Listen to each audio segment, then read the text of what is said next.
Well, tens of thousands of Israelis have taken to the streets of Jerusalem in renewed protest against Prime Minister Benjamin Netanyahu.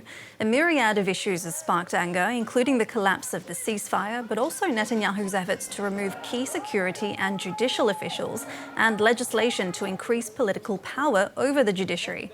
Demonstrators gathered outside Parliament on Wednesday afternoon, then proceeded to Netanyahu's home, with clashes between protesters and police continuing into the night. Well, for more on the political situation in Israel, we can bring in Dr. Ori Goldberg, who's an author and a specialist in Middle Eastern studies. Thank you very much for speaking to us on France 24. I want to start with these anti-Netanyahu protests. I mean, they've been going on for quite some time. Can public opinion turn even more against Netanyahu? And are these protests going to result in anything? Let me try and answer the second part of your question first. Protests don't usually bring immediate results. It's not as though a government who has a hostile relationship with its people resigns simply because people take to the streets. But I think the effect is building, and yes, public opinion can definitely turn more against Netanyahu. The protests that took place 2 years ago that were suspended because of the war were protests that were directed at Netanyahu personally. But they were based on the assumption that Netanyahu is doing what he thinks should be done for the country. The protesters now are much angrier than they once were. Netanyahu is seen as acting with complete malfeasance to protect and enhance his personal interests alone.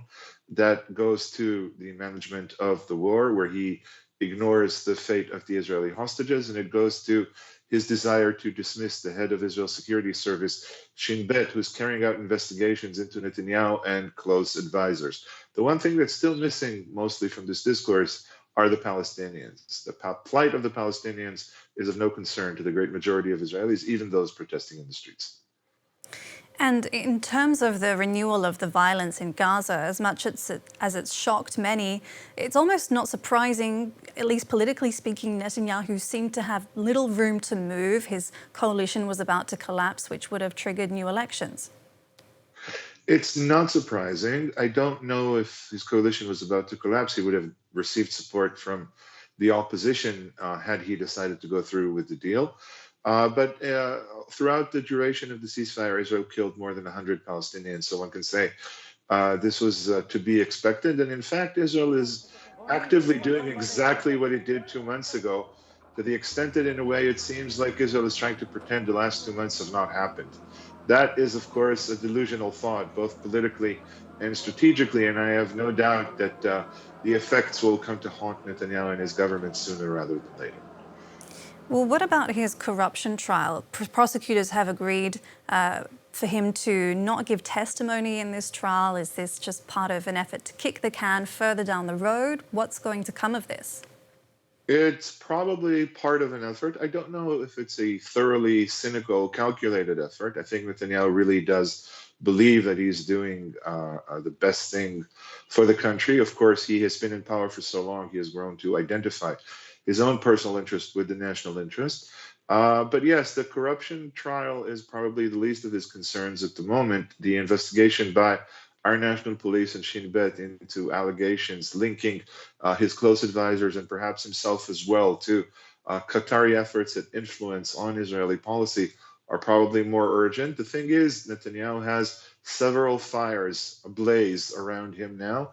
I think he feels the heat and he is trying to do his best to draw attention from these problems that could potentially end his political career.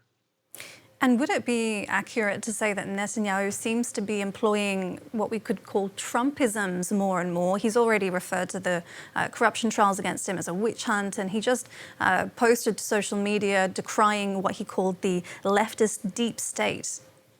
I think that's absolutely correct. I think Netanyahu's strike on Gaza was an attempt to ride on the coattails of Trump's strike on Yemen, to use a lethal display of military force as a means to induce negotiations, at least supposedly.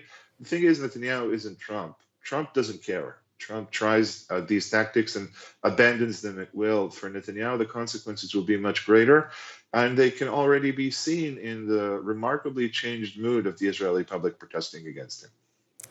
Dr. Ori Goldberg, thank you very much for your insight. We'll have to leave it there. Thank you.